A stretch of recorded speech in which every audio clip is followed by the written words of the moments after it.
اور جیسا کہ ہم اہل سنت والجماعت کا طریقہ ہے جو ہمیں اپنے اسلاف سے ملا ہے کہ ہم اپنی محفل کا آغاز اللہ کے ذکر سے کرتے ہیں، بارگاہ رسالت میں اپنی محبتوں کے نذرانے پیش کرتے ہیں، پھر بالترتیب خلفائے راشدین اور صحابہ کرام کی بارگاہ میں عقیدت و محبت کے نذرانے پیش کرتے ہیں، پھر اہل بیت اطہار کا ذکر ہوتا ہے،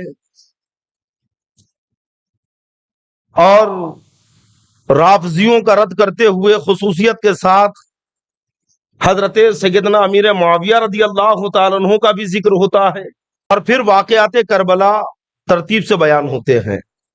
علامہ خلیل الرحمن صاحب نے مجھ سے قبل خطاب کیا اور تالیہ قرآن کی فضیلت بتاتے ہوئے کچھ جملے انہوں نے ایسے کہے کہ مجھے بھی مزاج مل گیا، تو میں نے بھی اپنے خطاب کا عنوان ذکر الہی متعین کر لیا، اسی میں معرفت الہی کا بھی ذکر ہوگا انشاءاللہ۔ توجہ ہے آپ کی؟ اعلیٰ حضرت امام اہل سنت الشاہ امام احمد رضا خان فاضل بریلوی رضی اللہ تعالیٰ عنہ نرالے انداز میں حمد باری بیان کرتے ہیں۔ اللہ کی حمد اور حمد کا ایسا طریقہ کہ پوری دنیا میں نہیں ملے گا۔ وہی رب ہے جس نے تجھ کو ہمتن کرم بنایا، نعت بھی ہے اور رب کی حمد بھی ہے، نبی کی نعت بھی ہے اور خدا کی حمد بھی ہے۔ وہی رب ہے جس نے تجھ کو ہمتن کرم بنایا، ہمیں بھیک مانگنے کو تیرا آستہ بتایا۔ سبحان اللہ۔ تجھے حمد ہے خدایا، تجھے حمد ہے خدایا۔ ابھی قاری شمس الدین صاحب قبلہ نے کلام اعلیٰ حضرت آپ کے سامنے پڑھا، ایک شعر اس میں انہوں نے پڑھا، بخدا خدا کا یہی ہے در، نہیں اور کوئی مفر مقر، جو وہاں سے ہو یہیں آ کے ہو، جو یہاں نہیں وہ وہاں نہیں۔ تو نبی کی بارگاہ کو خدا نے اپنی بارگاہ بنا لیا کہ اللہ کی نعمتوں کے خزانے یہیں سے ملیں گے، ہمیں بھیک مانگنے کو تیرا آستہ بتایا۔ تجھے حمد ہے خدایا، تجھے حمد ہے خدایا۔ وہ کنواری پاک مریم نفخت فیہ کا دم، ہے عجب نشان اعظم مگر آمنا کا جایا۔ ہے عجب نشان اعظم، نشان اعظم مگر آمنا کا جایا، وہی سب سے افضل آیا، وہی سب سے افضل آیا۔ اور پھر اعلیٰ حضرت امام اہل سنت فرماتے ہیں کہ ارے اے خدا کے بندو، کوئی میرے دل کو ڈھونڈو، میرے پاس تھا ابھی تو، ابھی کیا ہوا خدایا، نہ کوئی گیا نہ آیا، نہ کوئی گیا نہ آیا۔ تو پھر آگے خود ہی تحریر فرماتے ہیں کہ ہمیں اے رضا تیرے دل، سبحان اللہ۔ گویا ایسا محسوس ہو رہا ہے کہ یہ خطاب عام لوگوں سے نہیں ہے، بلکہ اعلیٰ حضرت یہ خطاب عارفین سے کر رہے ہیں، جماعت اولیاء سے کر رکھے ہیں، اللہ کے مقربین اور محبوبین سے کر رکھے ہیں۔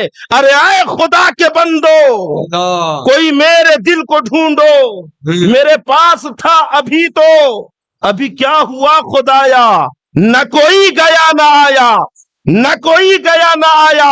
تو عارفین کی جماعت جواب دیتی ہے، اولیاء کاملین کی جماعت جواب دے رکھی ہے، ہمیں اے رضا تیرے دل کا پتہ چلا بمشکل، در روزہ کے مقابل وہ ہمیں نظر تو آیا، یہ نہ پوچھ کیسا پایا، یہ نہ پوچھ کیسا پایا۔ سبحان اللہ۔ اچھا کس حالت میں پایا؟ تو آپ ہدائی کے بخشش اٹھائیے، اور یہ مقطع کے بعد جو اشعار ہیں وہ اشعار آپ گھر جا کے پڑھ لیجئے۔ اعلیٰ حضرت نے اپنے دل کی کیفیت بیان کی ہے کہ عارفین نے، اللہ والوں نے احمد رضا کے دل کو روزہ مصطفیٰ پر کس حالت میں پایا۔ واہ۔ رب تبارک و تعالی کلام مجید میں اپنے بندوں کو اپنا ذکر کرنے کا حکم دیتا ہے، اذکر اللہ ذکرا کثیرا، رب نے حکم دیا نا اللہ کو کثرت سے یاد کرو، کثرت سے اس کا ذکر کرو۔ اللہ کو یاد کرنے کے لیے اس کا پہچاننا بھی تو ضروری ہے، اور ہر مسلمان اللہ کو پہچانتا ہے، اور یہ مسلمان کا ہی حق ہے کہ اللہ کو پہچانے، اور جب اللہ کو پہچانتا ہے تو اس کا ذکر کرتا ہے، اس کی یاد کرتا ہے۔ بلکہ علماء فرماتے ہیں کہ تمام عبادات کا مقصود ہی ذکر الہی ہے۔ بندہ نماز پڑھتا ہے اللہ کے ذکر کے لیے، روزہ رکھتا ہے اللہ کے ذکر کے لیے، حج و زکوٰۃ ادا کرتا ہے اللہ کے ذکر کے لیے، میدان جنگ میں جہاد کرتے ہوئے اپنی گردنیں کٹاتا ہے اللہ کے ذکر کے لیے۔ امام حسین نے میدان کربلا میں اپنا گھر لٹایا اللہ کے ذکر کے لیے۔ ہر عبادت کا مقصود اللہ کا ذکر ہے، اللہ کو یاد کرنا ہے کہ میرا رب مجھ سے راضی ہو جائے، میرا خدا مجھ سے راضی ہو جائے۔ اگر کسی کو کھانا کھلاتا ہے تو اللہ کی یاد کے لیے، ماں باپ کی خدمت کرتا ہے تو اللہ کی یاد کے لیے۔ بندہ مومن کے لیے ہر مقام پر فائدہ ہی فائدہ رکھا گیا کہ اپنے تمام امور میں اللہ کے ذکر کو ملحوظ رکھے، اللہ کی یاد کو ملحوظ رکھے، تو پھر تمہارا چلنا بھی عبادت ہو جائے گا، تمہارا اٹھنا اور بیٹھنا عبادت ہو جائے گا، تمہارا کروٹ لینا عبادت ہو جائے گا۔ غرض کے اگر تم چاہو تو اپنی زندگی کا ایک ایک لمحہ عبادت بنا سکتے ہو، بس شرط یہ ہے کہ تم اللہ کو یاد کرتے رہو، اللہ کا ذکر کرتے رہو۔ اس لیے کیونکہ جب ہماری زبان کھلتی ہے تو ہم کسی نہ کسی کی یاد ضرور کرتے ہیں، کسی نہ کسی کا ذکر ضرور کرتے ہیں۔ کوئی اپنے دوستوں کو یاد کرتا ہے، کوئی اپنے رشتہ دار کو یاد کرتا ہے، کوئی ایکٹر نہ جانے اس وقت کہاں ہوگا، یا آپ کا دوست نہ جانے اس وقت کہاں ہوگا۔ اگر آپ اس کو یہاں پہ یاد کر رکھے ہیں تو کیا اسی وقت وہ آپ کو بھی یاد کر رہا ہے؟ کیا وہ آپ کا بھی ذکر کر رہا ہے؟ ارے ہرگز نہیں۔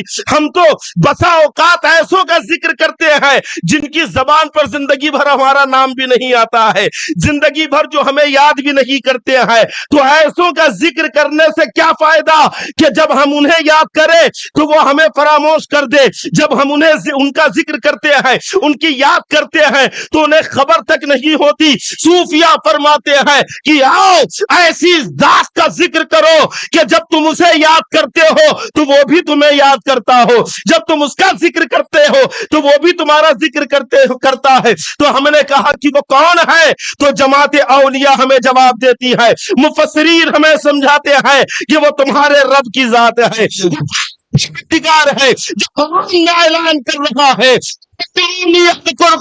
تم مجھے یاد، میں تمہیں یاد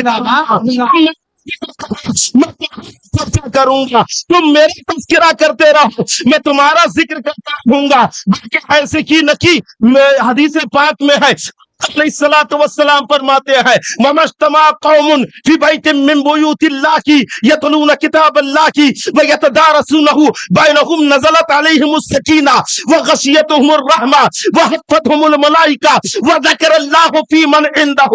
جب لوگ جمع ہو کر اللہ کو یاد کرتے ہیں، جب لوگ جمع ہو کر اللہ کا ذکر کرتے ہیں، جب لوگ جمع ہو کر اللہ کا تذکرہ کرتے ہیں تو رب تبارک و تعالی ان کے اوپر سکینہ نازل کرتا ہے، اللہ کے فرشتے اپنے پروں میں انہیں چھپا لیتے ہیں، اللہ کی رحمت انہیں گھیر لیتی ہے۔ وَذَكَرَ اللَّهُ فِي مَنْ عِندَهُ، اور اللہ فرشتوں کی جماعت میں ان کا ذکر کرتا ہے۔ اللہ، نعرہ تکبیر، نعرہ رسالت، مسلک اعلی حضرت، زندہ باد زندہ باد۔ اس محفل میں بیٹھنے والا اس وقت ایک ایک فرد خوش نصیب ہے کہ ہم انسانوں کے مجمع میں اللہ کو یاد کر رہے ہیں، اللہ فرشتوں کی جماعت میں ہمارا ذکر کر رہا ہے، فرشتوں کے مجمع میں آپ کا تذکرہ ہو رہا ہے کہ مولا فلاں ابن فلاں تیرے ذکر کی محفل میں بیٹھا ہے، فلاں ابن فلاں تیرے ذکر کی محفل میں بیٹھا ہے۔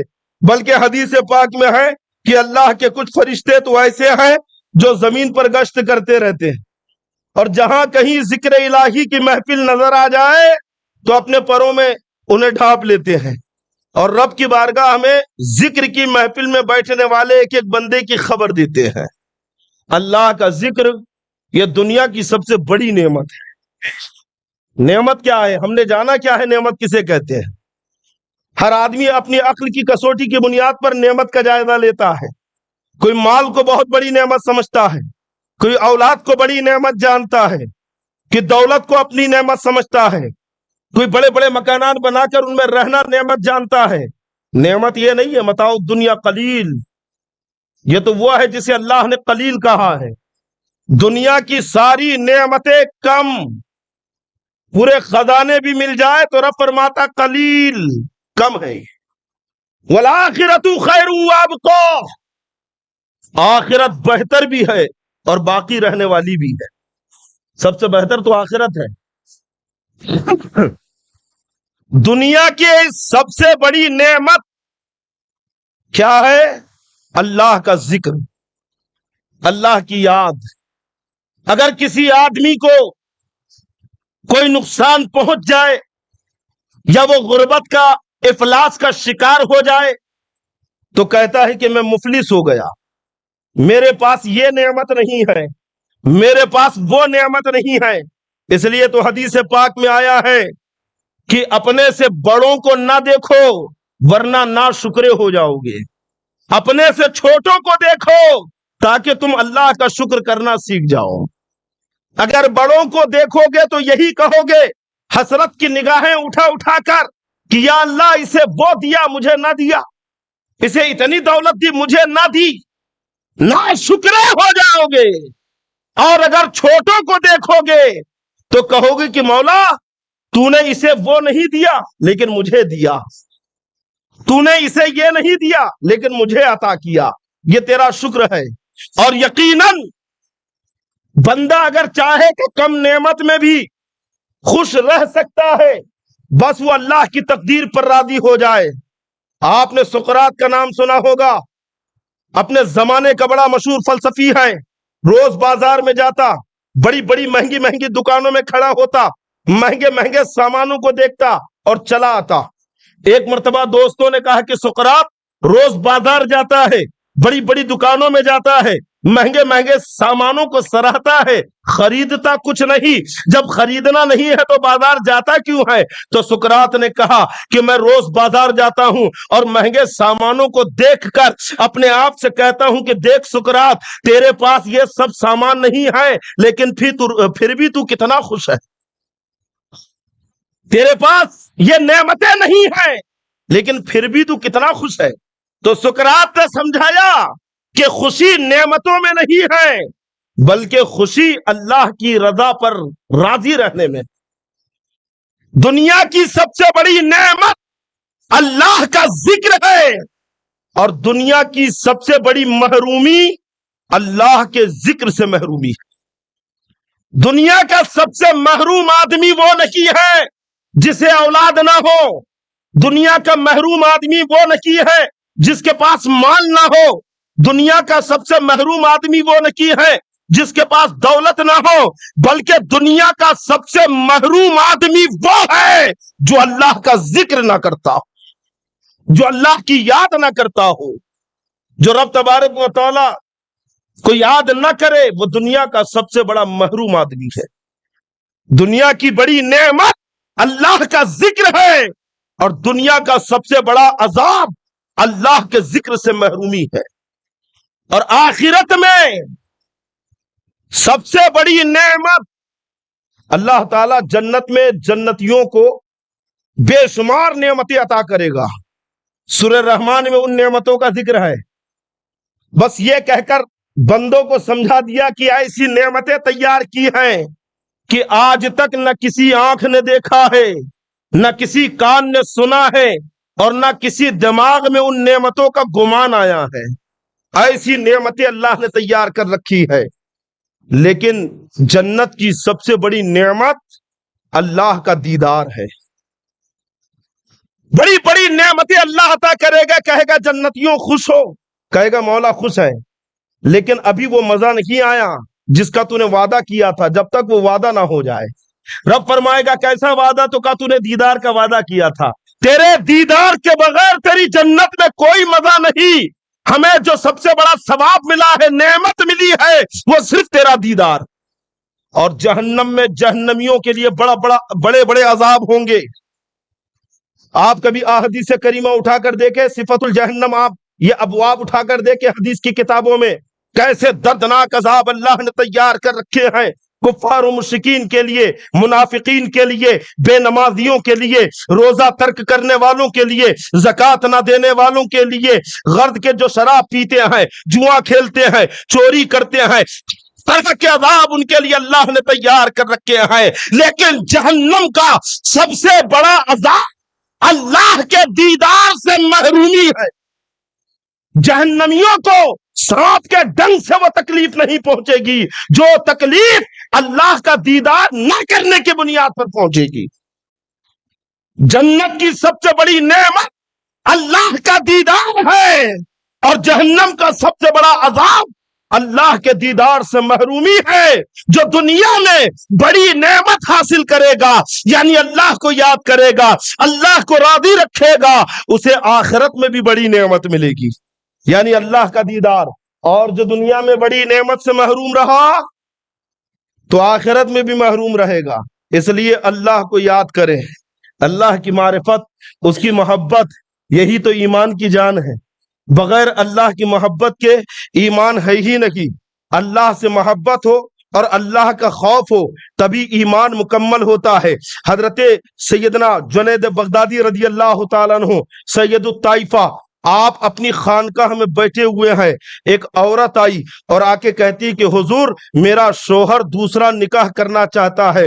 حضرت جنید بغدادی کہتے ہیں کہ کیا تیرا شوہر مالدار ہے؟ کہا ہاں۔ کہا اس کی اور کتنی بیویاں ہیں؟ کہا کہ میں تنہا ہوں، یعنی میں اکیلی ہوں، اور بیوی نہیں ہے، لیکن وہ دوسری شادی کرنا چاہتا ہے۔ تو آپ فرماتے ہیں کہ اسے شریعت اختیار دیتی ہے، اگر وہ دوسری بیوی کا نان و نفقہ ادا کر سکتا ہے، اس کی طاقت رکھتا ہے، تو وہ دوسری شادی کر سکتا ہے۔ تو وہ عورت کہتی ہے کہ اے جنید بغدادی، اگر غیر عورت کا چہرہ دیکھنا جائز ہوتا تو میں اپنے چہرے سے نقاب ہٹاتی، تو آپ بھی دیکھ کر کہتے کہ جس کے پاس اتنی خوبصورت بیوی ہو وہ دوسری عورت کی طرف کیسے مائل ہو سکتا ہے، جس کے پاس اتنی خوبصورت حسین و جمیل بیوی ہو وہ دوسری شادی کی کیسے خواہش کر سکتا ہے۔ اتنا کہنا تھا کہ خواجہ جنید بغدادی نے ایک چیخ ماری اور آپ کے اوپر غشی طاری ہو گئی، کپ کپاہٹ آپ کے اوپر آئی اور بے ہوش ہو گئے۔ عورت گھبرا اٹھی، جب ہوش میں آئے تو عورت کہتی ہے کہ میں نے کوئی ایسی بات تو نہیں کی ہے کہ جو آپ کو صدمے میں ڈال دے، ایسی کوئی بات نہیں کی ہے جس سے آپ کے دل کو ٹھیس پہنچے، آخر آپ بے ہوش کیسے ہو گئے؟ ابھی بھی جنید بغدادی بے خودی کے عالم میں ہے۔ آپ اسی بے خودی میں فرماتے ہیں کہ اے خاتون سن، اگر اللہ کو دیکھنا جائز ہوتا اور دنیا میں بندے اللہ کو دیکھ لیتے تو پھر کسی اور کے آگے سجدہ نہ کرتے، کسی اور کے آگے سر نہ جھکاتے۔ وہ جان لیتے کہ ان کا رب کتنا عظیم ہے، اس کے کمالات کتنے عظیم ہے، وہ کتنی خوبیوں کا مالک ہے۔ لیکن یہ جاننا تو صرف مسلمان کا حصہ ہے۔ اللہ کی معرفت یہ مسلمانوں کا ہی نصیبہ ہے۔ اعلیٰ حضرت امام اہل سنت الشاہ امام احمد رضا خان فاضل بریلوی رضی اللہ تعالیٰ عنہ نے فتاوی رضویہ کی قدیم جلد طہارت کے بیان میں ایک رسالہ آپ نے تحریر فرمایا۔ ایک رسالہ جب جمع کیا گیا فتاوی رضویہ کو تو کتاب الطہارت میں اسے رکھا گیا باب العقائد والکلام، یعنی علم کلام اور عقائد کے اوپر وہ رسالہ ہے۔ سوال ہوتا ہے کہ کفار و مشرکین اللہ کو پہچانتے ہیں یا نہیں پہچانتے؟ توجہ پوری رکھیے تبھی بات سمجھ میں آئے گی، تھوڑی سی گفتگو باریک ہے، دقیق ہے، علم کلام کے اوپر مشتمل ہے۔ سوال کیا ہوا اعلیٰ حضرت کی بارگاہ میں کہ کفار و مشرکین اللہ کو پہچانتے ہیں یا نہیں پہچانتے؟ تو جواب میں اعلیٰ حضرت تحریر فرماتے ہیں کہ جس نے جانا اس نے جانا، اور جس نے نہیں جانا وہ اب جان لے کہ بحمدہ تعالی اللہ کو پہچاننا صرف مسلمانوں کے لیے خاص ہے۔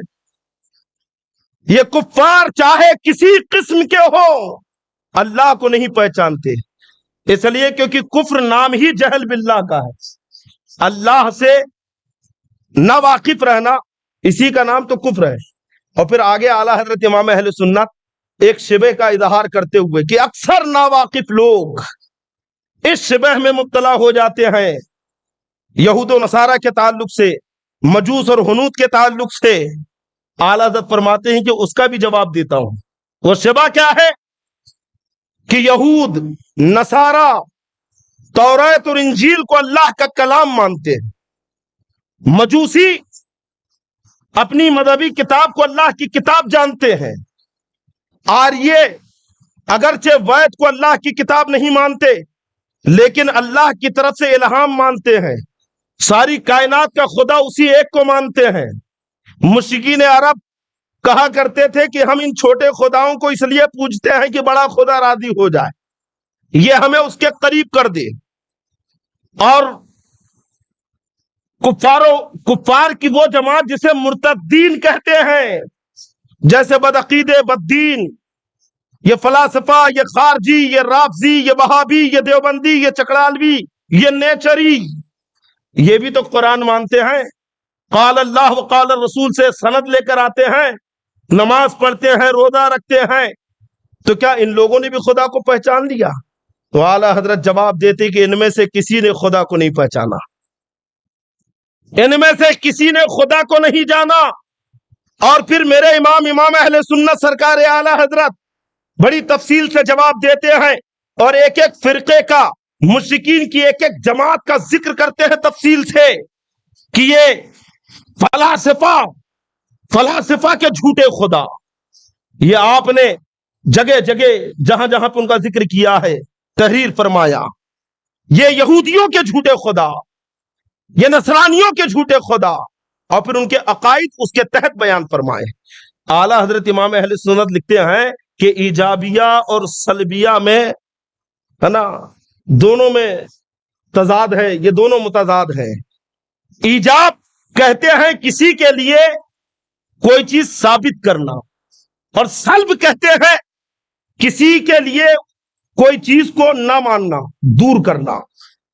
رب تبارک و تعالیٰ کے لیے تمام خوبیوں کو ماننا یہ ایجاب ہے، اور محالات کو رب تبارک و تعالیٰ سے برطرف کرنا، دور کرنا، یہ سلب ہے۔ پھر اعلیٰ حضرت امام اہل سنت لکھتے ہیں کہ سلب کے ثبوت کی ہے نا 3 طریقے اس کے۔ مثلا کوئی کہے کہ زید ہے نا، یعنی کہنے والا یہ کہے کہ انسان ہے ہی نہیں، انسان کے وجود کا انکار کرتے، انسان ہے ہی نہیں، یہ پہلا طریقہ ہے، کسی چیز کا سلب ثابت کرنا ہو، سلب ہے نا، تو انسان ہے ہی نہیں۔ دوسرا یہ کہ کوئی کہے کہ انسان تو ہے لیکن لوازمات انسان میں سے کسی بھی ایک چیز کا انکار کر دینا۔ مثلا کہے انسان ہے لیکن وہ حیوان نہیں ہے یا ناطق نہیں ہے۔ ناطق کہتے ہیں بولنے والے، انسان حیوان ناطق ہے، انسان بھی حیوان ہے، حیوان ہر جاندار کو کہتے ہیں، ہمارے اندر بھی جان ہے تو ہم حیوان ناطق ہیں۔ کوئی کہے کہ انسان تو ہے لیکن حیوان ناطق نہیں ہے، بول نہیں سکتا ہے، حیوان نہیں ہے۔ تیسرا یہ کہے کہ انسان تو ہے لیکن جو انسان کے منافی ہے اس کو اس کے لیے ثابت کرے۔ مثلا کہے انسان ہے لیکن وہ ناہک ہے یا ساحل ہے۔ ناہک کہتے ریکنے والے کو، رہکنے والے کو۔ ریکتا کون ہے؟ ارے بولیے نا، ڈھینچو ڈھینچو کون کرتا ہے؟ ریکنا کہتے نا۔ اور ہن ہناتا کون ہے؟ گھوڑا۔ تو ہن ہنالے والے جانور کو حیوان ساحل کہتے ہیں، اور رہکنے والے جانور کو حیوان ناہک کہتے ہیں، یعنی گدھے کو حیوان ناہک کہا جاتا ہے، گھوڑے کو حیوان ساحل کہا جاتا ہے۔ تو اب کوئی یہ کہے کہ حیوان تو ہے لیکن انسان، یعنی انسان ہے لیکن ناہک ہے یا ساحل ہے، تو اعلیٰ حضرت فرماتے ہیں کہ تینوں نے انسان کو نہیں مانا، تینوں نے انسان کو نہیں مانا۔ ایک نے کہا کہ انسان ہے ہی نہیں تو مطلق انسان کا انکار کر دیا۔ ایک وہ ہے کہ انسان کو تو مانا لیکن اس کے لوازمات کو نہیں مانا، کہ انسان ہے لیکن ناطق نہیں ہے، بول نہیں سکتا، یا حیوان نہیں ہے، تو گویا اس نے بھی انسان کو نہیں مانا.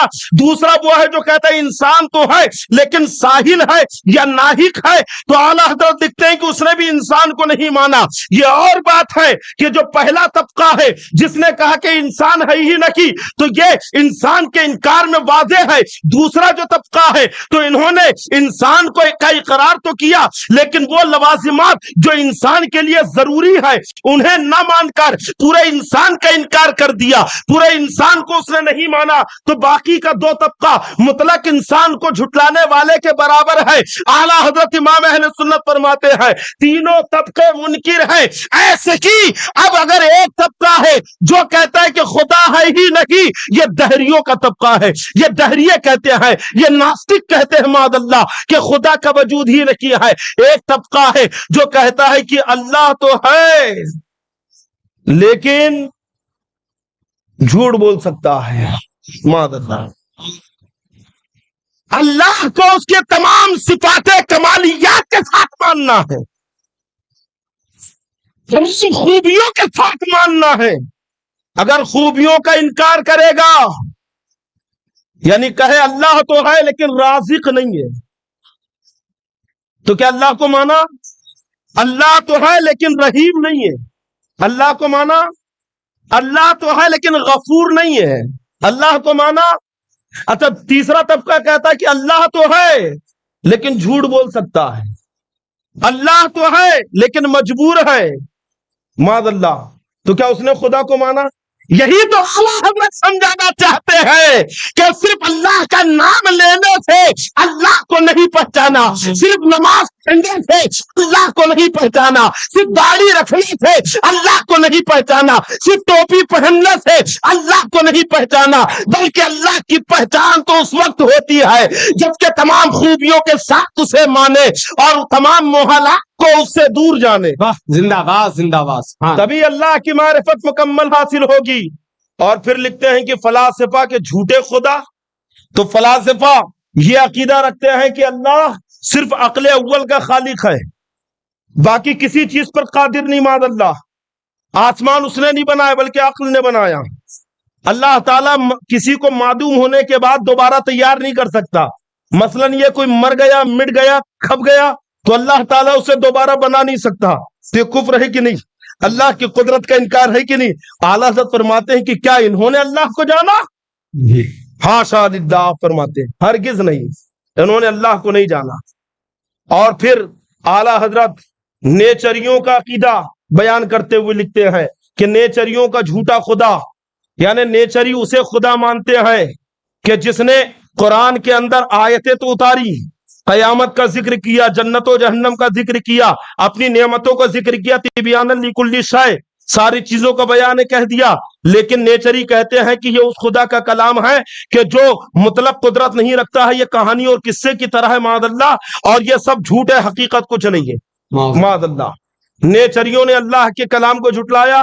تو گویا اعلیٰ حضرت لکھتے ہیں کہ ایسے کو خدا مانتے ہیں جو جھوٹ کہہ سکتا ہے, جو قدرت نہیں رکھتا ہے. پھر آریوں کا ذکر کیا کہ آریے, ہنود, غیر, یہ ایسے کو خدا مانتے ہیں کہ جو ان کا ایشور ہے, جب اس کے ساتھ میں ہے نا وہ آیا تو دو چیزیں اور روح اور مادہ یہ خود ہی آ گئی. اور پھر انہوں نے ایسا عقیدہ گڑا کہ مارنے والا الگ, پیدا کرنے والا الگ, روزی دینے والا الگ. تو کیا انہوں نے اللہ کو پہچانا؟ جبکہ روزی کون دیتا ہے, مارے گا کون, قیامت میں اٹھائے گا کون, اللہ. تو انہوں نے اللہ کو نہیں پہچانا. پھر آپ لکھتے ہیں کہ یہ مجوسی, یہ تو شیطان کو بھی خدا مانتے ہیں, بلکہ خدا کا مقابل جو مجوسی ہے, پارسی ہے, آتش پرست ہے, یہ دو خدا مانتے ہیں, یزدان اور اہرمن. یزدان کو اچھائی کا خدا کہتے ہیں, اہرمن کو برائی کا خدا کہتے ہیں. تو کہتے ہیں کہ یزدان یہ اچھائی کا خدا ہے اور اہرمن یہ شیطان ہے, یہ برائی کا خدا ہے. اس نے لشکر لے کر یزدان کے اوپر حملہ کر دیا تو یزدان بھاگ کر جنت میں جا کے چھپ گیا اور 3000 سال تک چھپا رہا. یعنی اہرمن یعنی شیطان, برائی کا خدا, 3000 سال تک جنت کے باہر محاصرہ کر کے رہا. آخر میں کچھ نہیں ہوا تو فرشتے نے صلح کرائی, کہا کہ ٹھیک ہے. تو صلح اس بات پر ہوئی کہ شیطان نے کہا, اہرمن نے کہا کہ میں زمین پر 60,000 سال رہوں گا, اس کے بعد یزدان کو حکومت ملے گی. تو گویا کہ ابھی سارے مجوسی خیر کچھ نہیں ہے, کیونکہ خیر کا خدا ان کا تو قید ہے. ابھی شیطانیت ہے ان کے یہاں پہ، بھلائی کچھ نہیں. اعلیٰ حضرت فرماتے کیا انہوں نے خدا کو جانا؟ نہیں، انہوں نے بھی اللہ کو نہیں پہچانا. پھر فرماتے ہیں کہ یہ یہود جو عزیر علیہ السلام کو خدا کا بیٹا کہتے ہیں معاذ اللہ، خدا کے لیے اولاد انہوں نے بتایا، تو کیا انہوں نے خدا کو پہچانا؟ فرماتے نہیں. یہ نصرانی جو عیسیٰ علیہ السلام کو خدا کا بیٹا کہتے ہیں، حضرت مریم کو خدا کی بیوی کہتے ہیں معاذ اللہ، اللہ کے لیے بیوی اور اولاد ثابت کر رکھے ہیں، تو کیا انہوں نے اللہ کو پہچانا؟ تو فرماتے ہرگز نہیں. یہودیوں نے، نصرانیوں نے اللہ کو نہیں پہچانا. اور پھر کہتے ہیں کہ یہ بدعقیدے، یہ بددین، یہ دیا بنا وہابیہ، جنہوں نے اپنی کتاب میں لکھا ہے کہ اللہ معاذ اللہ جھوٹ بول سکتا ہے، اور نہ جانے کیا کیا خرافات. فتاوی رشیدیہ کے اندر آپ اٹھا کے دیکھ لیں، براہین قاطعیہ کے اندر دیکھ لیں، حفظ الایمان میں آپ دیکھ لیں، صراط مستقیم اور تقویت الایمان میں دیکھیں کیسے کیسے کفری عقائد لکھے ہیں. تو کیا انہوں نے اللہ کو پہچانا؟ فرماتے ہرگز نہیں. انہوں نے تو جھوٹ جو اللہ کے لیے محال ہے اللہ سے منسلک کر دیا، ملا دیا معاذ اللہ. انہوں نے اللہ کو نہیں پہچانا. اور پھر لکھتے ہیں کہ یہ غیر مقلد، انہوں نے اللہ کو جانا؟ معاذ اللہ نہیں، کیونکہ یہ تو اللہ کے لیے جسم مانتے ہیں. یہ کہتے ہیں کہ جتنا بڑا عرش ہے اتنا ہی بڑا اللہ بھی ہے، اور اللہ عرش کے اوپر بیٹھا ہے معاذ اللہ. تو کیا انہوں نے اللہ کو جانا؟ اعلیٰ حضرت لکھتے ہیں کہ نہیں.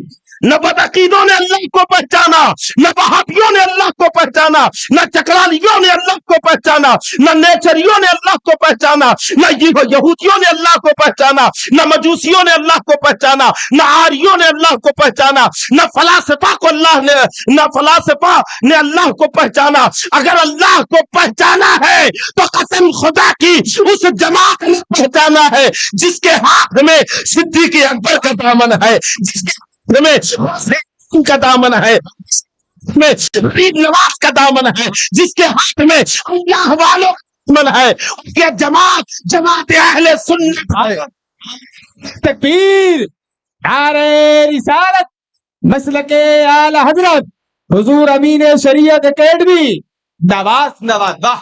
رب تبارک و تعالیٰ کی توحید کے تعلق سے جو عقیدہ ہم اہل سنت والجماعت کا ہے، کھڑے ہو جائے کوئی فرقے والا، الحمدللہ ہم ثابت کر دیں گے، اور اس کے عقیدہ توحید کی خامیاں بھی اس کے سامنے بیان کر دیں گے کہ رب کے بارے میں ایسا عقیدہ رکھتا ہے معاذ اللہ، رب کے بارے میں یہ نظریہ رکھتا ہے معاذ اللہ. جیسا کہ رافضی کہتے ہیں کہ اللہ وہ ہے جس نے قرآن اتارا لیکن حفاظت کا وعدہ کر کے حفاظت نہیں کیا، عثمان نے قرآن کو بدل دیا. وہ کہتے ہیں کہ خدا وہ ہے جس نے امام حسین کو میدان کربلا میں کٹوا دیا اور بچا بھی نہیں پایا معاذ اللہ.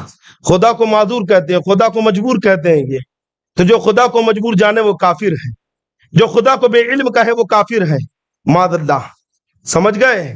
تو بڑا زبردست اعلیٰ حضرت علم کلام کے اوپر یہاں پہ کلام فرمایا ہے، اور عقائد اہل سنت کو واضح کر کے سامنے رکھ دیا ہے کہ سنی مسلمان ہے جس نے اللہ کو پہچانا ہے. اور قسم خدا کی سنی مسلمان وہ ہے جو اللہ کی معرفت دل میں رکھتا ہے. اب یہی معرفت والا اگر سجدے کرے تو اس کے سجدے اس کے لیے معراج ہے. زبان اللہ کے ذکر میں کھولے تو قسم خدا کی یہ ذکر اسے قیامت کے دن اعلیٰ درجات پر فائز کر دے گا. سارے فوائد اہل سنت والجماعت کے لیے ہیں کیونکہ انہوں نے اللہ کو پہچانا، انہوں نے اللہ کو جانا. اہل سنت والجماعت کے پاس اللہ کی سچی اور حقیقی معرفت ہے. رب تبارک و تعالیٰ نے پوری کائنات کو اپنی معرفت کا ذریعہ بنا دیا ہے. کائنات کی جس چیز کو دیکھو اللہ کی معرفت حاصل ہو جائے گی.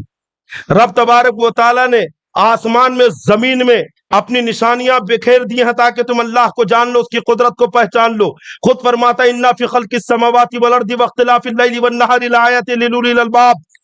اللہ نے زمین و آسمان کی پیدائش میں اور دن اور رات کی تبدیلی میں عقل والوں کے لیے نشانیاں رکھی ہیں تاکہ وہ زمین و آسمان میں غور کرے، وہ دن اور رات کی تبدیلی میں غور کرے اور اللہ کی نشانیاں تلاش کرے اور ان نشانیوں کے ذریعے اللہ کو پہچان لے، ان نشانیوں کے ذریعے اللہ کو جان لے.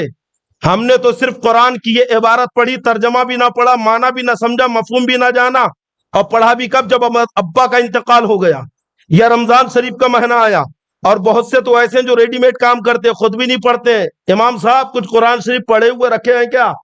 کہا کیوں؟ کہ ابا کا انتقال ہو گیا، امام صاحب نے بھی کہا کہ ہاں 4 قرآن شریف ہے، کا بخش دو۔ ہوتا ہے کہ نہیں؟ ابا تمہارے لیکن بخش رہے ہیں مسجد کے امام صاحب۔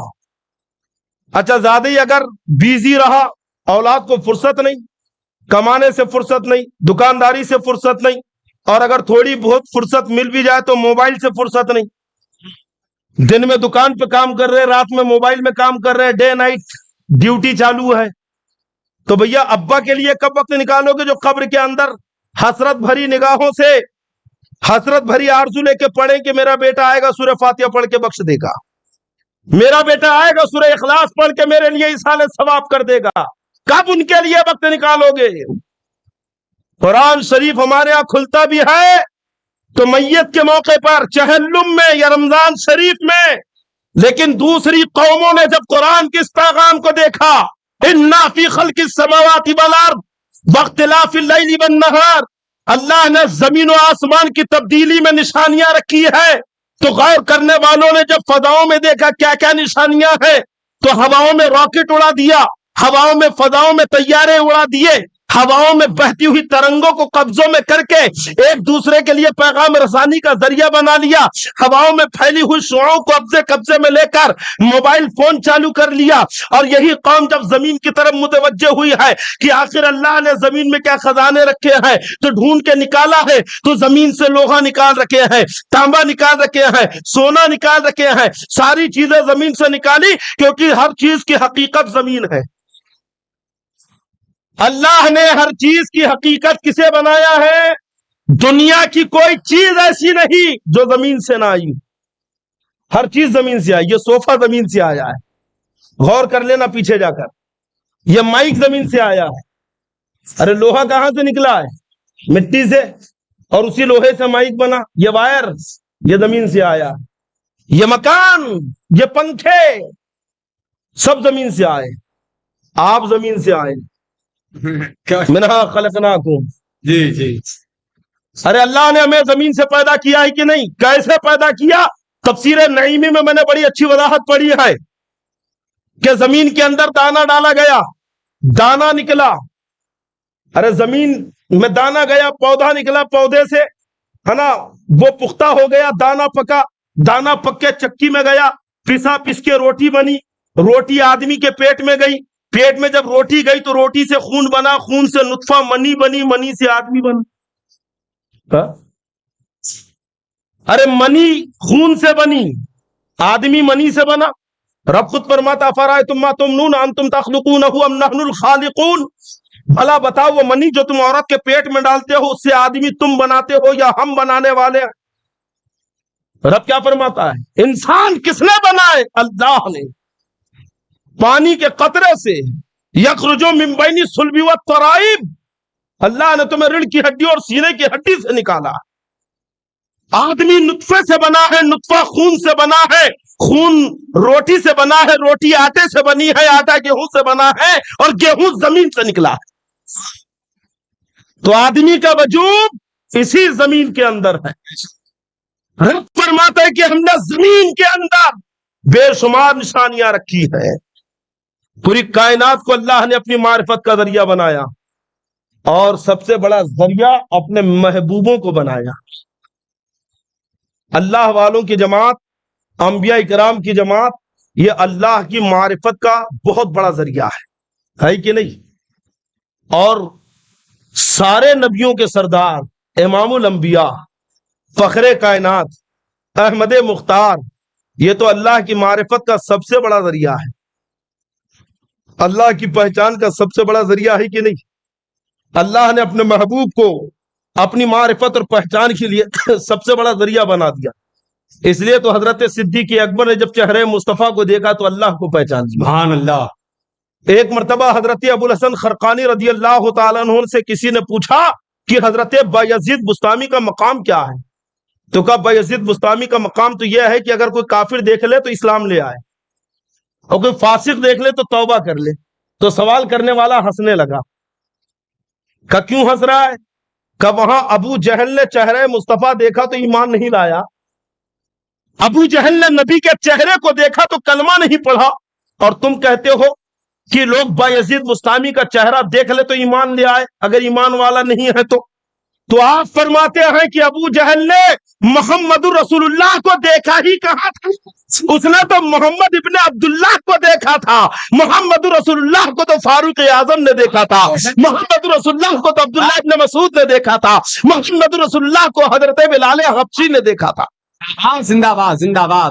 چہرہ ایک ہے، ہاں نظارے بدل گئے، نظر بدل گئی تو نظارے بدل گئے۔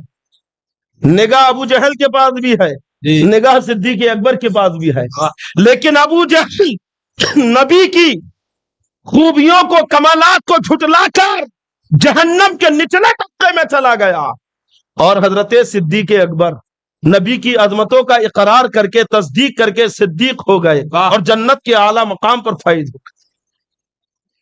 نبی کی محبت، نبی کی معرفت حقیقت میں اللہ کی معرفت ہے، اللہ والوں کی معرفت، اللہ کی معرفت ایک مستقل ایک الگ عنوان ہے۔ اگر اسی کے اوپر گفتگو کروں تو پورا 1 گھنٹہ چاہیے، بلکہ اس سے بھی زیادہ۔ بس یہاں پہ ایک بات میں آپ کو بتا دوں کہ نبی کا سراپا، نبی کا وجود، نبی کی ایک ایک ادا اللہ کی معرفت کا ذریعہ کیسے ہے، تو بزبان اعلیٰ حضرت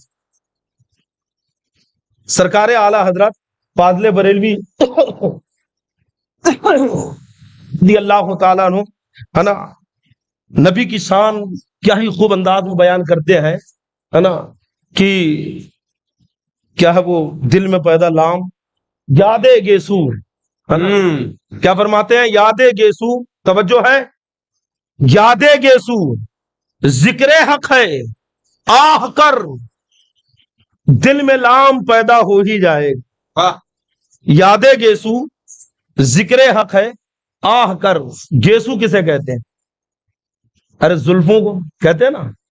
آقا علیہ الصلوۃ والسلام کے گیسو کبھی کانوں تک اور کبھی کاندھوں تک ہوتے، اس سے نیچے رکھنا جائز نہیں، سمجھ رہے ہیں؟ آج تو لوگ کمر تک رکھ لے تو سوچتے کہ بہت پہنچا ہوا ہے، نہ جانے کس کس کو کہاں کہاں تک پہنچا دے رہے ہیں، عوامی سند بانٹتے پھر رہی کہ نہیں بہت پہنچا ہوا ہے۔ وہ پتہ نہیں ان کا عرس کیوں ہو رہا ہے، وہ تو صرف مولانا تھے، عرس تو ان کا ہونا چاہیے کیونکہ بہت پہنچے ہوئے تھے۔ ابھی ایک گیا نا، جی ہے نا، بہت پہنچا ہوا تھا۔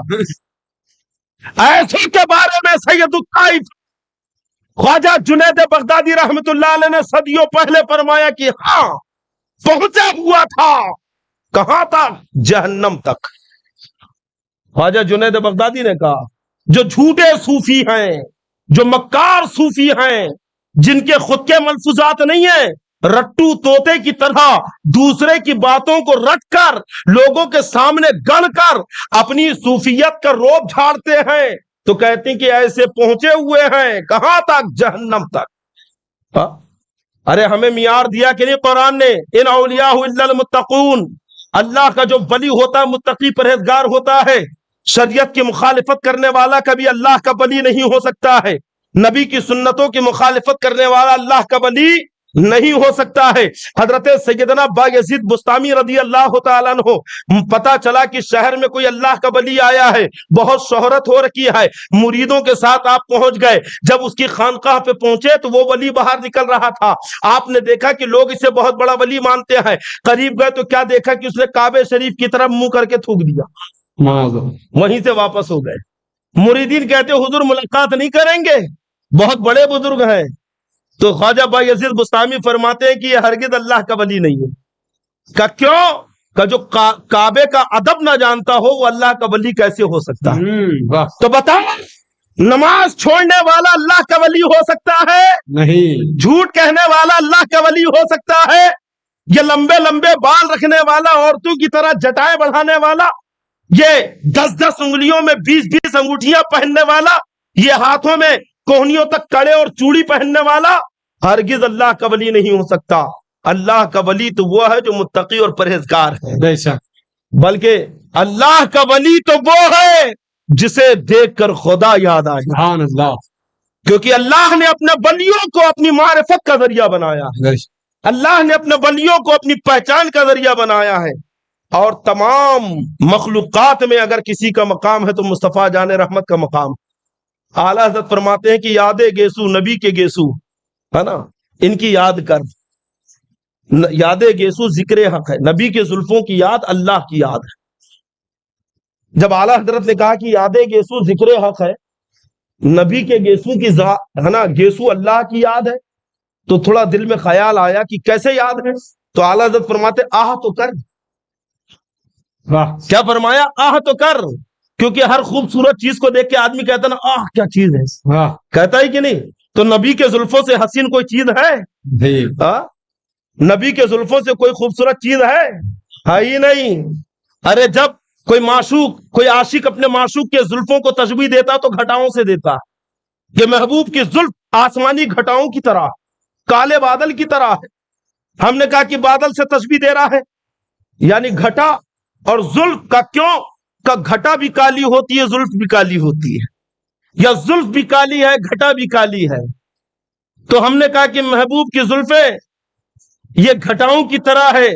تو میں نے کہا کہ بیٹا جب گھٹا برستی ہے تو سفید ہوتی ہے، اور جب زلفیں ترستی ہے تو سفید ہوتی ہے.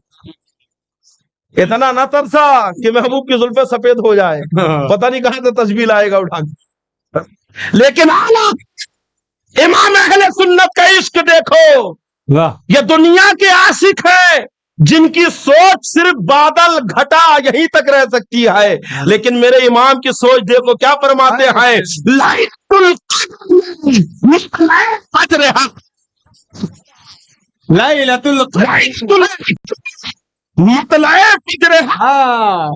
دنیا کی سب سے عظیم رات شب قدر ہے. ایسی رات کہ جس کی قدر و منزلت قرآن بیان کر رہا ہے. لیلۃ القدر خیر من الف شہر، کہ شب قدر 1000 مہینوں سے بہتر ہے. ہم نے کہا امام نبی کے زلفوں کو، نبی کے منہ مبارک کو، نبی کے بالوں کو آپ لیلۃ القدر سے تشبیہ دے رکھے ہیں. تو فرماتے کہ ہاں یہ تو دیکھو زلف کس کی ہے، جیسی ذات ویسی تشبیہ. لیلۃ القدر میں آقا علیہ الصلوۃ والسلام جب اپنے بالوں کو سنوارتے تھے تو بیچ کی مانگ نکالتے تھے. مردوں کے لیے بیچ کی مانگ نکالنا سنت ہے، اور عورتوں کو چاہیے کہ ترچھی مانگ نکالیں. مرد بیچ کی، تو جب بیچ کی مانگ نکلے گی، بیچ کی مانگ نکالی گئی تو آدھے بال ادھر آدھے ادھر. اب دیکھا آپ نے بیچ میں سفید لکیر. میرے آقا علیہ الصلوۃ والسلام کے سر مبارک پر زلفوں کے درمیان وہ سفید لکیر ایسی ہے، اعلیٰ حضرت فرماتے جیسے صبح صادق. سبحان اللہ. مطلع فجر حق. اچھا فجر حق کہہ رہے ہیں کیونکہ ایک صبح کاذب بھی ہوتی ہے جی، ہے نا، ایک صبح کاذب ہے. کبھی فقہ کی کتاب اٹھا کے دیکھنا کہ فجر کا وقت کب شروع ہوتا ہے، تو صبح صادق سے پہلے فجر کا وقت شروع ہوتا ہے، لیکن اس کے پہلے ایک صبح نمودار ہوتی ہے. ایک ہلکی سی باریک سفید لکیر نظر آتی ہے مشرق کی طرف، وہ لکیر تھوڑی دیر کے بعد غائب ہو جاتی ہے، اسے صبح کاذب کہتے ہیں. اس کے بعد ایک سفیدی نمودار ہوتی ہے، اسے صبح صادق کہتے ہیں. وہیں سے مؤذن کہتا ہے کہ سحری کا وقت ختم ہوا، وہیں سے فجر کا وقت شروع ہوتا ہے. اور پھر وہ سفیدی مٹتی نہیں ہے بلکہ بڑھتی ہے، چڑھتی ہے، چڑھتے چڑھتے پورے آسمان کو گھیر لیتی ہے. پھر اس کے بعد سورج طلوع ہوتا ہے تو اسے صبح صادق کہتے ہیں. اعلیٰ حضرت نبی کریم صلی اللہ علیہ وسلم کے گیسوئے مبارک کو، آقا علیہ السلام کے منہ پاک کو تشبیہ دے رکھے ہیں لیلۃ القدر سے، اور مانگ کو تشبیہ دے رہے ہیں صبح صادق سے. فرماتے ہیں کہ لیلۃ القدر میں مطلع فجر حق، یعنی شب قدر جا رکی ہے اور صبح صادق طلوع ہو رہی ہے. مطلع فجر حق، مانگ کی استقامت پہ لاکھوں سلام، ہے نا، مانگ کی استقامت پہ لاکھوں سلام. تو فرماتی کہ نبی کی زلفوں کا تصور کر کے آہ تو کر. آپ نے آہ کر لیا تو فرماتے کہ نبی کے 2 زلفیں 2 گیسو ہیں، ایک ادھر سے آئے ایک ادھر سے آئے. یاد گیسو ذکر حق آہ کر، ہے نا. تو ایک گیسو ادھر سے آیا ایک گیسو ادھر سے آیا، دونوں ملائے تو لام بن گیا. دل میں پیدا لام ہو ہی جائے گا، تو لام بن گیا. لام کا تصور آیا کہ نہیں؟ ارے بولیے آیا کہ نہیں؟ اور جب آ گیا تو جو آپ نے آہ کیا تھا، آہ کیا تھا نا، تو الف کو شروع میں رکھیے اور ہے کو آخر میں رکھیے تو ہو گیا اللہ. تو کیا فرماتے اعلیٰ حضرات کی یادیں گیسو ذکر حق ہے آہ کر دل میں پیدا لام ہو ہی جائے گا. نبی کا جلوہ، نبی کا چہرہ، نبی کی ذات اللہ کی معرفت کا ایسا ذریعہ ہے کہ جس نے دیکھا ہے خدا کو پہچان لیا. جس نبی کا جلوہ دیکھا ہے اللہ کی معرفت مل گئی ہے. اس لیے تو مشرکین مکہ نے پہلے یہ بین لگایا، یہ پابندی لگائی کہ کوئی محمد عربی سے ملے گا نہیں، کوئی ان سے باتیں نہیں کرے گا، کیونکہ جو بھی ان سے باتیں کرتا ہے ان کا ہو جاتا ہے. پھر انہوں نے سیکنڈ پابندی یہ لگائی کہ سنو، اب کوئی نبی کی گفتگو سنے گا بھی نہیں، نہ چھپ کے سنے گا، نہ سامنے کھڑے رہ کے سنے گا، کوئی نبی کے کلام کو نہیں سنے گا، کوئی نبی کی باتوں کو نہیں سنے گا. لیکن جب اس پر بھی بس نہ ہوا، اس پر بھی انہیں صبر نہ ملا، تو پھر پابندی لگا دی کہ سنو، کوئی نبی کو دیکھے گا نہیں، کوئی نبی کا دیدار بھی نہیں کرے گا. جب مشرکین مکہ اور ان کے سرداروں نے یہ پابندی لگائی تو لوگ اپنے جوان بچوں کے اوپر نگاہیں رکھنے لگے، لوگ اپنے گھر والوں کو، اپنے دوستوں کو، اپنے احباب کو دیکھنے لگے کہ کوئی چھپ کر نہ رسول اعظم صلی اللہ علیہ وسلم کا دیدار کر لے، کوئی جا کر ان سے ملاقات نہ کر لے. انہی سرداروں میں سے ایک سردار تھا جس کا لڑکا جوان تھا، عقل مند اور ہوشیار تھا. اس نے ایک مرتبہ سوچا آخر بات کیا ہے، نبی سے چلو گفتگو کرنے میں پابندی لگا دی گئی کہ جو ان سے بات کرتا ہے ان کا ہو جاتا ہے. نبی کی باتیں سننے پر پابندی لگا دی گئی کیونکہ نبی کی باتیں دلوں میں اثر کرتی ہے. ہو سکتا ہے ان کی گفتگو سن کر دماغ بہک جائے، یعنی ان کے نزدیک بہک جائے، اور وہ اپنے بابدان باطل کو چھوڑ دے، وہ اپنے پرانے باپ داداؤں کے مذہب اور دین کو چھوڑ دے. لیکن دیکھنے پر کیوں پابندی؟ آخر دیکھنے میں کس کا کیا جاتا ہے؟ اس نے کہا کہ ٹھیک ہے، اگر دن کے اجالے میں پابندی لگائی گئی ہے تو میں رات کے اندھیرے میں نبی کو دیکھوں گا. جب پورا مکہ سو چکا ہوگا جب نبی کا دیدار کروں گا، جب پورا مکہ غفلت کی نیند لے رہا ہوگا اس وقت میں نبی کا جلوہ دیکھوں گا. جب دوستوں سے پتہ کیا تو معلوم ہوا کہ نبی آخر الزمان صلی اللہ تعالی علیہ وسلم آدھی رات کو حرم پاک میں تشریف لے جاتے ہیں. آدھی رات میں آپ جا کر کعبے کے قریب کھڑے ہو کر اپنے رب کو یاد کرتے ہیں. تو وہ رات جیسی ہی ڈھلی، یعنی اندھیرا ہوا، تو جا کر حرم میں ایک جگہ چھپ کے بیٹھ گیا اور یہاں پہ چھپ کے منتظر ہے، انتظار کر رہا ہے کہ نبی آخر الزمان آخر آتے کہاں سے ہے، کس طرف سے آتے ہیں. اتفاق ایسا تھا کہ رات کالی تھی، چاند طلوع نہیں ہوا تھا، آسمان پورا کالا تھا اور اندھیرا ایسا کہ ہاتھ کو ہاتھ سجا ہی نہیں دیتا تھا، سامنے رکھی ہوئی چیز نظر نہیں آتی تھی. اس اندھیرے میں گپ بالکل بیٹھا ہوا ہے، خاموش بیٹھا ہے کہ میں دیکھوں تو ذرا آخر نبی آخر الزمان کے اندر ہے کیا. کہ دیکھنے کے اوپر بھی پابندی لگا دی گئی. ابھی انتظار کر ہی رہا تھا کہ اچانک محسوس کرتا ہے کہ جیسے حرم میں چاند طلوع ہو گیا، حرم میں چاند طلوع ہو گیا. نبی آخر الزمان تشریف لا رکھے ہیں. جب دیکھا تو دنگ رہ گیا، کیونکہ اب نبی کو نبی کے نور کے جلوے میں دیکھ رہا تھا. ارے کرم مصطفیٰ ایسا ہوا، نہ چراغ کی روشنی ہے نہ چاند کی چاندنی ہے، اندھیری رات اور کالی گھٹائیں چھائی ہے، نبی تشریف لا رکھے ہیں. اب نبی کو نبی کے جلوے میں دیکھ رہا ہے، نبی کو نبی کے نور میں دیکھ رہا ہے. دیکھا بے خود ہو گیا، بے ساختہ ہو گیا، راتوں کی نیند غائب ہو گئی، بھوک اڑ گئی، پیاس اڑ گئی، اب چین نہیں، قرار نہیں، بے چین ہے. گھر آیا، کھانا پینا چھوڑ دیا، راتوں کی نیند غائب ہو گئی. ایک مرتبہ ماں نے آخر پوچھ لیا کہ بیٹا آخر تو اتنا بے چین کیوں ہے، بے قرار کیوں ہے، بے تاب کیوں ہے. پہلے تو خاموش رہا، لیکن جب ماں نے اصرار کیا تو دھیرے سے کہتا ہے کہ ماں کیا تم نے نبی آخر الزمان کو دیکھا ہے، نبی کو دیکھا ہے؟ کہا نہیں میں نے تو نہیں دیکھا. کہا کبھی دیکھنا. تو ماں سمجھ گئی کہ اس کے دل میں نبی کا عشق جاگ چکا ہے. کہا بیٹا کیا تو نے دیکھا ہے؟ کہاں دیکھا ہے؟ کہا کیسے دیکھا؟ کہا ایسے دیکھا کہ آج تک کسی نے نہ دیکھا. نبی کو نبی کے جلوے میں دیکھا ہے، نبی کو نبی کے نور کے پیکر میں دیکھا ہے. کہ بیٹا دیکھا کیسے ہے، کچھ وضاحت تو کر. تو بیٹا کہتا ہے کہ میں حرم میں چھپ کے بیٹھا تھا، دیکھتا ہوں کہ نبی آخر الزمان تشریف لا رکھے ہیں. جب وہ مبارک ذات قریب آئی تو میں نے تھوڑی سی نگاہیں اٹھائی ہے، اور نگاہیں جب ان کے قدم ناز پر پڑی ہے تو میری روح جھوم اٹھی اور دل بے ساختہ پکار کے کہتا ہے کہ کھائی قرآن خا کے گزر کی قسم، اس کا کی حرمت پہ لاکھوں سلام. جب اور نزدیک آئے تو میری نگاہیں ان کے مبارک ہاتھوں پر پڑی ہے تو میری روح پھر بے قرار اٹھی اور پکار اٹھی، ہاتھ جسم تو اٹھا، سنی کر دیا، موجے پیر سماحت پہ لاکھوں سلام۔ جب نبی اور قریب آئے تو میری نگاہیں ان کے شکم پاک پہ پڑی ہے، تو پھر دل پکار کے کہتا ہے کہ کل جہاں ملک اور جو کی روٹی غذا، اس شکم کی قناعت پہ لاکھوں سلام۔ جب اور قریب آئے تو نگاہیں گیس ہوئے پاک پہ پڑی ہے، تو روح پکار کے کہتی ہے لیلۃ القدر میں مطلع فجر حق مانگ کی استقامت پہ لاکھوں سلام۔ جب اور قریب آئے تو نگاہیں لب ناظرین پہ پڑی ہے، تو پھر روح جھوم کے پکار کے کہتی ہے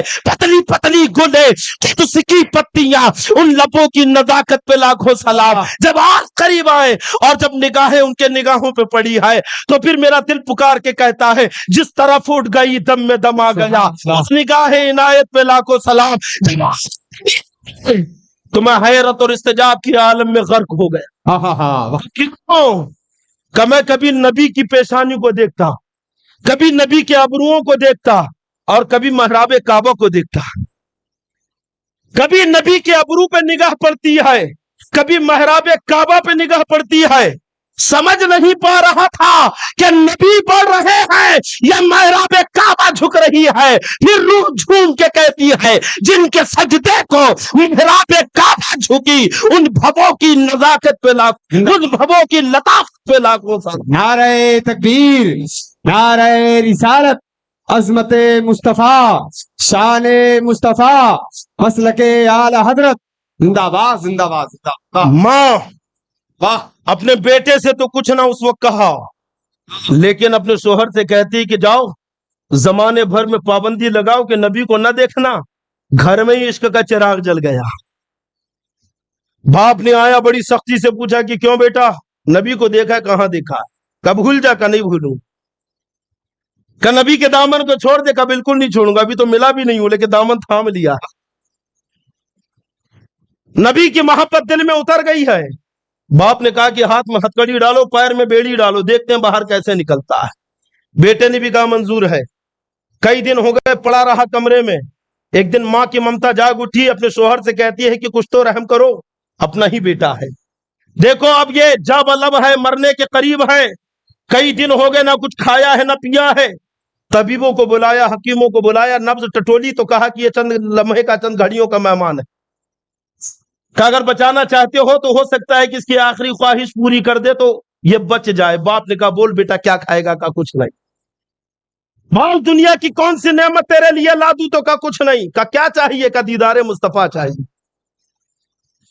نبی کا جلوہ دیکھنا چاہتا ہوں، نبی کا چہرہ انور دیکھنا چاہتا ہوں۔ نبی کا دیدار تو دیدار ہے نا۔ سرکار مفتی اعظم ہند رضی اللہ تعالیٰ عنہ کیا فرماتے ہیں کہ ہے نا، حبیب خدا کا نظارہ کروں میں، دل و جان ان پر نثارہ کروں، میرا دین و ایمان فرشتے جو پوچھے تمہاری ہی جانب اشارہ کروں گا۔ وہ نبی کا جلوہ کہ اگر قبر میں نظر آ جائے تو قبر جنت ہو جائے۔ وہ کہتا کچھ نہیں چاہیے، نبی کا دیدار چاہیے۔ طبیبوں نے سمجھایا کہ دیکھ نبی کا جلوہ دکھا دے، اب یہ آخری وقت ہے، مرنے والا ہے۔ تو دل پہ پتھر رکھا، کیونکہ عرب کے لوگ بڑے مغرور ہوتے تھے۔ جو دوسروں کے لیے پابندی لگا رہا تھا اب خود اس پہ عمل کرنے جا رہا ہے۔ آقا علیہ الصلوۃ والسلام کے دولت قدے پہ گیا، کہا میرا بیٹا آپ کا دیدار کرنا چاہتا ہے، آخری سانسیں چل رہی ہے، چل کے جلوہ دکھاتے۔ میرے آقا علیہ السلام تشریف لائے، اور جیسے ہی آپ اس کے کمرے میں داخل ہوئے ہیں، اس نے چہرے مصطفیٰ کو دیکھا، بے جان بدن میں جان آ گئی۔ اٹھ کے کھڑا ہوا، قدم ناز سے لپٹ گیا، اور لپٹ کے کہتا ہے دل بس خوف سے اڑا جاتا ہے، ہی صحیح بھاری ہے بھروسہ تیرا۔ میرے مصطفیٰ نے جلوہ دکھایا، مسکراہٹ بکھیری، کلمہ طیبہ پڑھایا، اسلام میں داخل کیا، اور میرے آقا فرماتے ہیں کہ اب تو فکر نہ کر، جنت کی بہاریں تیرے لیے ہے، جنت کی نعمتیں تیرے لیے ہیں، اللہ کی مغفرت، اس کی رحمت تیرے لیے ہے۔ تو اب وہ پھر بے خود ہو گیا اور تڑپ کے کہتا ہے ایک میں کیا، میرے عیسیٰ کی حقیقت کتنی، مجھ سے 100 لاکھ کو کافی ہے اشارہ تیرا۔ واہ، زندہ باد زندہ باد زندہ باد، سبحان اللہ سبحان اللہ۔ نبی کی یاد حقیقت میں یہ اللہ کی یاد ہے، نبی کا ذکر ہے نا، اور نبی کا تصور، ارے یہ بھی تو عبادت ہے۔ ہے نا, خدا خیر سے لائے وہ دن بھی نوری, مدینے کی گلیاں بہارا بہارا کروں میں. مدینے کی گلیوں میں جانا یہ بھی تو نصیب کی بات ہے, تقدیر کی بات ہے کہ نہیں. اعلیٰ حضرت امام اہل سنت کیا فرماتے, اس گلی کا گدا ہوں میں جس میں مانگتے تاجدار پھرتے ہیں, ہے نا. وہ جو سارے جہاں سے حسین ہیں, سب سے خوبصورت ہیں, ہے نا. وصلی اللہ علی نوری کزشد نور ہا پیدا, زمیاد حب او ساکن فلک در عشق او شیدا. اگر نام محمد را نہ یاورد شفیع آدم, نہ آدم یافت توبہ, نہ نو از غر کے نہ جینا, نہ ایوب از بلا راحت, نہ یوسف حشمت و جاہت, نہ عیسیٰ آ مسیح آدم, نہ موسیٰ آ ید بیضا. نوح علیہ السلام کی کشتی کو کنارہ ملا ہے تو نبی کے جلوے کی برکتوں کے طوفان. نارے نمرود ابراہیم علیہ السلام پہ گلزار ہوئے تو نبی کی عظمتوں کی برکتوں کے طوفان. یوسف علیہ السلام کو حسن ملا ہے تو نبی کے حسن کے برکتوں کے طوفان. نبی کا جلوہ اتنا عظیم, اتنا خوبصورت. یوسف علیہ السلام ایک مرتبہ زلیخا کو بلا رکھے ہیں. زلیخا نے کہا آتی ہوں, پھر بلایا کہا آتی ہوں. کافی دیر ہو گئی, جا کے دیکھا تو زلیخا سجدے میں. یوسف علیہ السلام کہتے ہیں کہ زلیخا, پہلے تو مجھے دیکھے بغیر تجھے قرار نہیں ملتا تھا, آخر بات کیا ہے؟ تو کہا یوسف پہلے آپ کو دیکھا تھا, لیکن جب سے آپ کو دیکھا تو آپ کے رب کو پہچان لیا, آپ پر ایمان لایا, آپ کے رب کو جان لیا, تو اب اس کی بارگاہ سے ہٹنے کا جی ہی نہیں چاہتا. یوسف علیہ السلام کو دیکھ لے تو بارگاہ سے ہٹنے کا جی نہ چاہے رب کی, تو جنہوں نے میرے مصطفیٰ کے جلوے کو دیکھا ہے, جنہوں نے نبی کا دیدار کیا ہے. اس لیے تو حضرت ام سلمہ نے جب حضرت انس بن مالک رضی اللہ تعالیٰ عنہ وضو کا غسالہ, بچا ہوا پانی, وضو کا بچا ہوا پانی تقسیم کر رہے ہیں, بانٹ رہے ہیں صحابہ کرام میں, صحابہ کرام بڑھ بڑھ کے تبرک لے رہے ہیں. حضرت ام سلمہ پردے کے پیچھے سے کہتی کہ اے انس, تبرک میں میرا بھی حق ہے. جبکہ آپ بیوی ہیں, نبی کی زوجہ ہیں. آج تک کسی شوہر کے جھوٹے کو اس کی بیوی نے تبرک کہا ہے؟ کہا ہے کیا؟ کہے گی بھی کیسے, پہلے متبرک تو ہو جاؤ. اسی سے جھوٹ کہہ رہے, وہی سے گالی بک رہے, تو کیا اس منہ کا جھوٹا تبرک ہوگا؟ لیکن حضرت ام سلمہ صرف بحیثیت شوہر نہیں دیکھ رکھی ہے, بلکہ وہ تو یہ جانتی ہے کہ یہ تو یوسف علیہ السلام کے بھی امام ہے. یوسف علیہ السلام نے کہا تھی کہ زلیخا مجھے دیکھا اتنی فدا ہو گئی, اگر نبی آخر الزماں کو دیکھ لیتی تو پتہ نہیں کیا ہو جاتا. تو حضرت زلیخا کہتی کہ ان سے بھی محبت کی.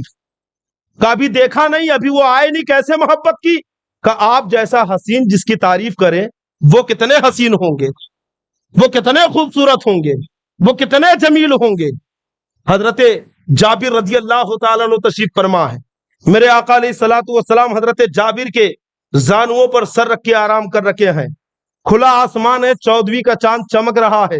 حضرت جابر کبھی چہرے مصطفیٰ کو دیکھتے, کبھی آسمان پہ چمکتے ہوئے چاند کو دیکھتے ہیں. میرے آقا کہتے ہیں کہ اے جابر کیا دیکھ رہے ہیں؟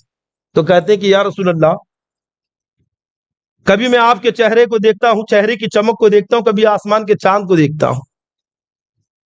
کہ کیا دیکھ رہے ہو؟ کہ دیکھ رہا ہوں کہ دونوں میں حسین کون ہے, کون خوبصورت ہے. تو میرے آقا مسکرا کے کہتے ہیں کہ پھر کیا فیصلہ کیا؟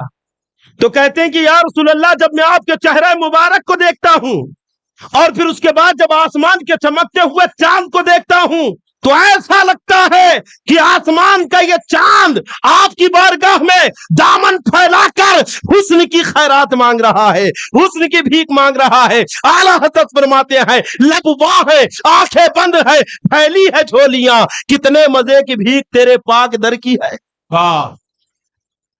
اس لیے تو کہا کہ با خدا کا یہی ہے در. لیکن یہ بدعقیدے بددین کیا کہتے ہیں, معاذ اللہ, کے نبی کچھ نہیں دے سکتے. اچھا, قرآن تو کہہ رہا ہے کہ نبی جو دے اسے لے لو. جی, قرآن کہہ رہا ہے وَأَمَّا السَّائِلَ فَلَا تَنْهَرْ. قرآن کہہ رہا ہے مانگنے والوں کو جھڑکیے نہیں بلکہ دیجیے, عطا کریے. نبی کو بانٹنے کا حکم دے رہا ہے. میرے آقا علیہ السلام فرماتے ہیں کہ وَاللَّهُ يُؤْتِي وَإِنَّمَا أَنَا الْقَاسِمُ. اللہ تقسیم کرتا ہے, اللہ دیتا ہے اور میں تقسیم کرتا ہوں. اللہ عطا کرتا ہے, میں بانٹتا ہوں. لیکن بدعقیدے کہتے ہیں کہ نبی کچھ نہیں دے سکتے. بولو معاذ اللہ. رب فرما رہا ما آتاکم الرسول فخذوہ وما نہاکم عنہ فانتہوا. آپ یہ نہ سوچنا کہ ذکر کا موضوع چھیڑا تھا، یہ نبی کی تعریف میں کہاں سے آ گیا؟ نبی کی تعریف بھی اللہ کا ذکر ہے، بے شک اور پہلے ہی کہہ دیا تھا کہ اللہ کا ذکر اور نبی کی تعریف دونوں ہوگی آج انشاءاللہ، کیونکہ کل سے حضرت صدیق اکبر رضی اللہ تعالیٰ عنہ کی بارگاہ میں خراج عقیدت پیش کریں گے۔ سبحان اللہ کل جناب صدیق اکبر رضی اللہ تعالیٰ عنہ کی عظمت کا بیان ہوگا انشاءاللہ۔ انشاءاللہ میرے آقا علیہ الصلوۃ والسلام جن کی عطا کا عالم یہ ہے، قرآن کہتا ہے ما اتاکم الرسول، نبی جو دے فخذوہ اسے لے لو، وما نہکم عنہ فانتہوا، اور نبی جن چیزوں سے روک دے اس سے رک جاؤ۔ لیکن یہ کہتے ہیں کہ نبی کچھ نہیں دے سکتے، معاذ اللہ، بولتے ہیں کہ ان کا عقیدہ نبی کچھ نہیں دے سکتے۔ اچھا ذرا ان سے پوچھو نبی کچھ نہیں دے سکتے کہاں سے ثابت؟